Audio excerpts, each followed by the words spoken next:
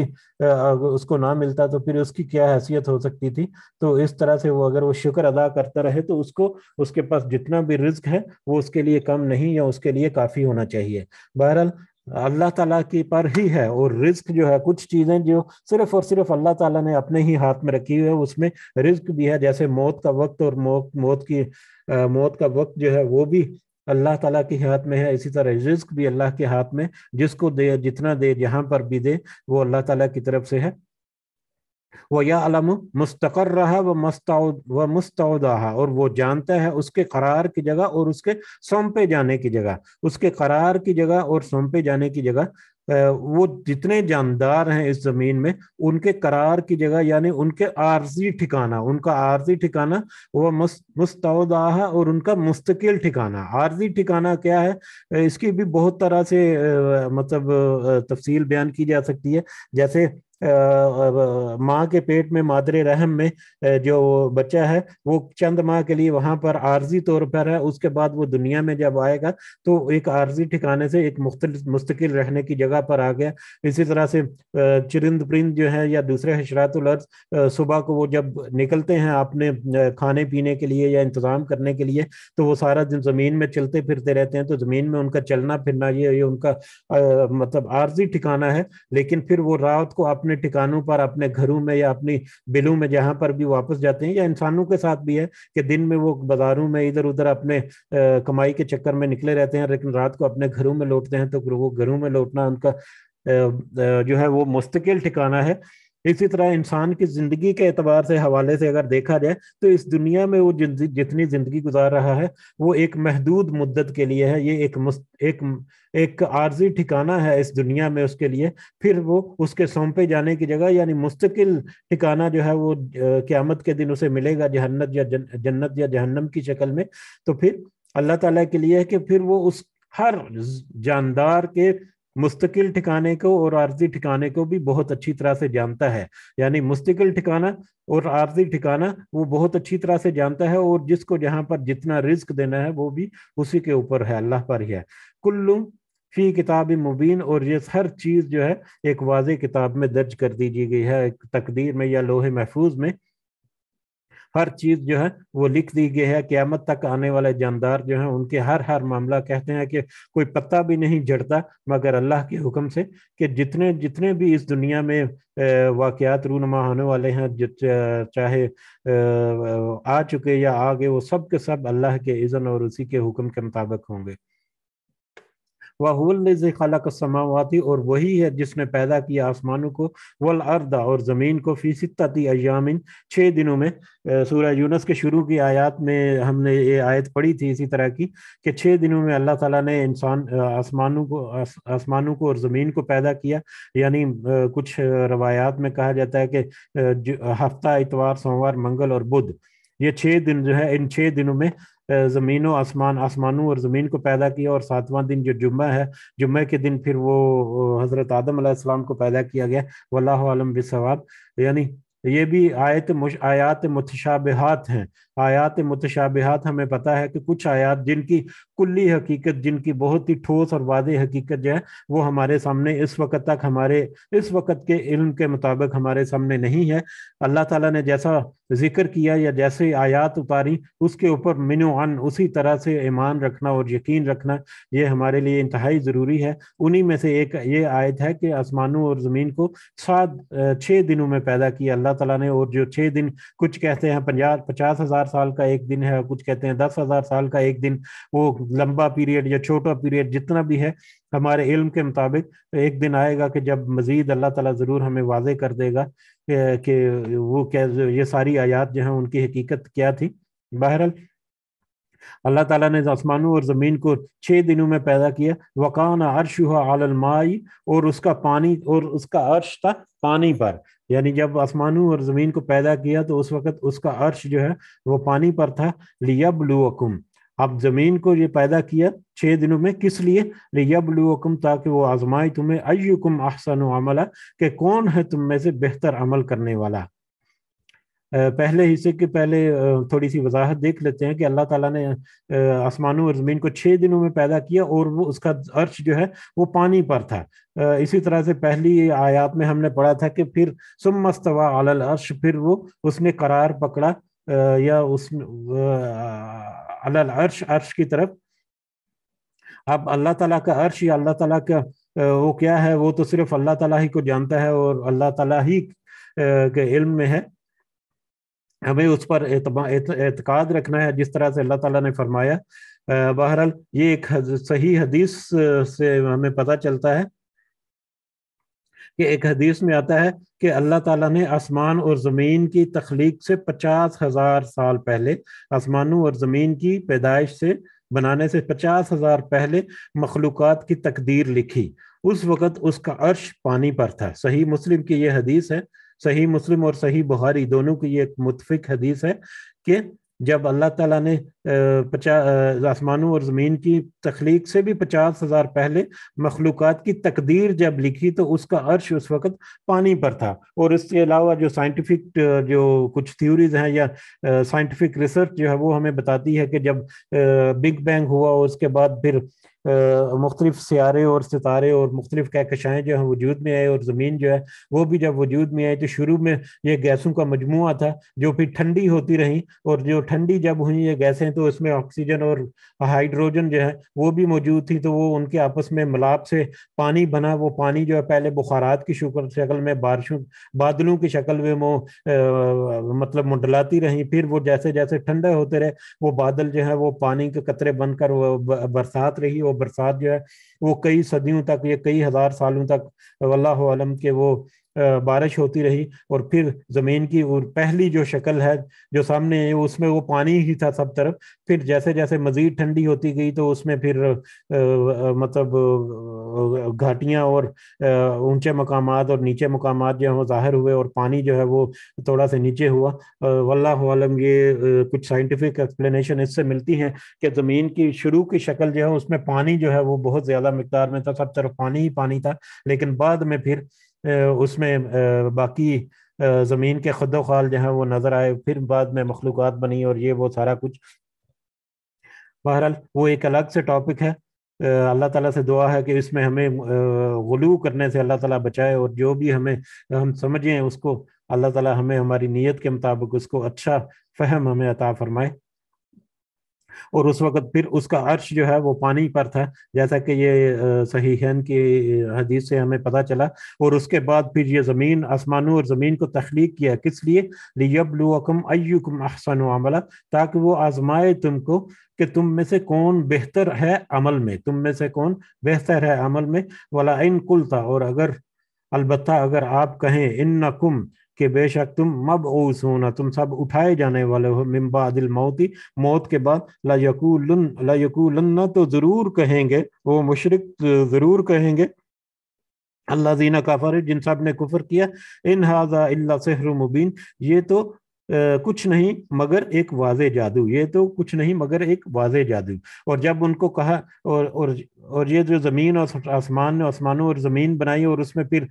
انسانوں کی تخلیقات اور دوسرے تخلیقات جو کی، اس کا مطلب یہ تھا، اس کا مقصد یہ تھا اللہ کے سوا کہ وہ تمہیں آزمائے کہ تم میں سے کون اچھے عمل کرتا ہے، تم میں سے کون بہتر عمل کرتا ہے۔ اور جب ان کافروں کو یا ان مشرکوں کو ایسی آیات تم سناتے ہو، جب ان کو ایسی آیات سنائیں گے، کیسی آیات؟ یعنی یہ زمینوں اور آسمانوں اور زمین کی تخلیق کا اور پھر جنت اور دوزخ کے بارے میں، آخرت کی نشانیوں کے بارے میں، اور اس دنیا میں جو تخلیق ہے انسان کا، اس کا مقصد جو ہے وہ یہ ہے کہ تم کو آزمائے اللہ تعالیٰ کہ تم میں سے کون بہتر عمل کرتا ہے۔ جب یہ ساری چیزیں تم ان کو، آپ صلی اللہ علیہ وسلم سے کہا جائے کہ جب آپ ان کو بتائیں گے، ان کافروں کو، ان مشرکوں کو بتائیں گے، تو پھر وہ اس کے اوپر ہنسی مذاق اڑائیں گے، پھر وہ اس کے اوپر مختلف طرح کی رائے دیں گے، اور پھر یہ ہے کہیں گے کہ یہ تو کوئی واضح جادو ہے، تم یہ تو ایسی باتیں کر رہے ہیں کہ زمین آسمان ایسے بنی اور 4 دنوں میں 6 دنوں میں بن گیا، اور پھر اللہ تعالیٰ عرش پر اپنے اللہ کا عرش جو ہے وہ پانی پر تھا، اور یہ وہ اس طرح کی باتیں جب وہ سنیں گے تو وہ کہیں گے کہ یہ تو ایک جادو کی طرح ہے، ایک صریح جادو ہے، اس کے اوپر وہ اعتبار نہیں کریں گے، یا اس کے اوپر وہ مذاق اڑائیں گے اس کا۔ تو یہ کافروں کا ایک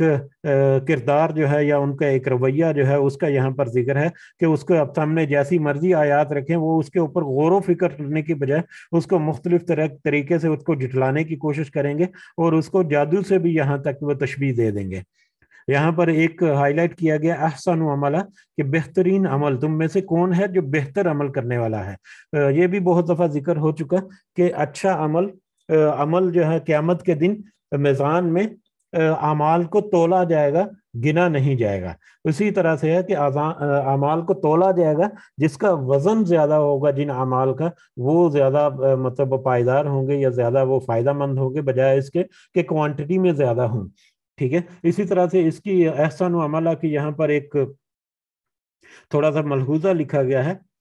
کہ اللہ تعالیٰ نے یہاں پر یہ نہیں فرمایا کہ کون زیادہ عمل کرتا ہے، یعنی عمل تعداد میں زیادہ عمل جو ہے اس کا ذکر نہیں ہے، بلکہ فرمایا کہ کون زیادہ اچھے عمل کرتا ہے۔ اس لیے کہ اچھا عمل وہ ہوتا ہے جو صرف رضائے الہی کی خاطر ہو، اور دوسرا یہ کہ وہ سنت کے مطابق ہو، جو صرف رضائے الہی کی خاطر اللہ تعالیٰ کی رضا حاصل کرنے کے لیے ہو، اور وہ سنت کے مطابق ہو، نبی کریم صلی اللہ علیہ وسلم کے احکامات اور اللہ تعالیٰ کے احکامات کے مطابق ہو۔ ان دو شرطوں کے میں سے اگر ایک شرط بھی فوت ہو جائے تو وہ اچھا عمل نہیں رہے گا، یعنی کوئی عمل جس میں اللہ کی رضا جو ہے وہ حاصل کرنا، یا سنت کے مطابق اس کو عمل کرنا، ان دونوں میں سے کوئی ایک عمل یا کوئی ایک نیت اگر نہ ہو تو وہ اچھا عمل نہیں رہے گا، پھر وہ چاہے کتنا ہی زیادہ ہو، اللہ کے پاس اس کی کوئی حیثیت نہیں ہوگی۔ جیسے کہ آج کل نان مسلم دیکھ رہے ہیں، خاص کر عیسائیوں کو بہت زیادہ کوٹ کیا جاتا ہے، ان کے حسن سلوک اور اخلاق کے بہت ساری مثالیں دی جاتی ہیں، لیکن ان کا اخلاق جو ہے وہ کسی کام نہیں آئے گا جب وہ اللہ کے اوپر اپنا عقیدہ جو ہے اس کو درست نہیں کریں گے۔ بہرحال اچھے عمل جو ہیں، اچھے عمل اور زیادہ عمل میں بھی ایک تمیز ہے جو ہمیں ظاہر رکھنے چاہیے، کہ اگر تھوڑا سا عمل رکھیں لیکن اس میں اپنی نیت اور اپنا ارادہ جو ہے اتنا ٹھوس اور مضبوط رکھیں کہ اللہ تعالیٰ اس کا اجر جو ہے اس کا وزن بڑھا دے، اور قیامت کے دن میدان میں وہ بھاری عمل جو ہے وہ ہمیں زیادہ سے زیادہ نفع دے سکے۔ وَلَئِنْ أَخَّرْنَا، اور یقیناً اگر ہم مؤخر کر دیں عنہم العذاب، ان سے عذاب کو، الی امۃ معدودہ، ایک گنی ہوئی مدت تک کے لیے، اگر ان کے اوپر ہم اپنے عذاب کو مؤخر کر دیں، ان کو ایک مہلت دے دیں ایک مقررہ مدت تک کے لیے، لا یقولن ما یحبسہ، تو وہ یہ ضرور کہیں گے کیا چیز روک رہی ہے اسے، الا، آگاہ رہو، کیا چیز روک رہی ہے اسے، یعنی اس عذاب کو آنے سے کون سی چیز روک رہی ہے۔ یہ بھی ہم نے بار بار پڑھا ہے کہ مشرکین مکہ جو ہے وہ تکذیب کرتے تھے، انکار کرتے تھے، اور ان کا کہنا یہ بھی تھا کہ پچھلی امتوں کو یا پچھلی قوموں کا تم ہم سے ذکر کرتے ہیں، آپ صلی اللہ علیہ وسلم سے کہتے تھے کہ آپ پچھلی قوموں کا ہمارے سامنے ذکر کرتے ہیں کہ انہوں نے تکذیب کی، اللہ کے احکامات کی نافرمانی کی، تو پھر ان کے اوپر عذاب آیا، تو ہم بھی نافرمانی کر رہے ہیں، ہم بھی قرآن کی آیات کو جھٹلا رہے ہیں، کہاں ہے وہ عذاب؟ تو اس طرح سے وہ باتیں کرتے تھے۔ اللہ تعالیٰ نے کہا کہ اگر ہم نے ان کے اوپر سے عذاب جو ہے اس کو مؤخر کر رکھا ہے، یا ان کی مہلت کو جو بڑھا دیا ہے، تو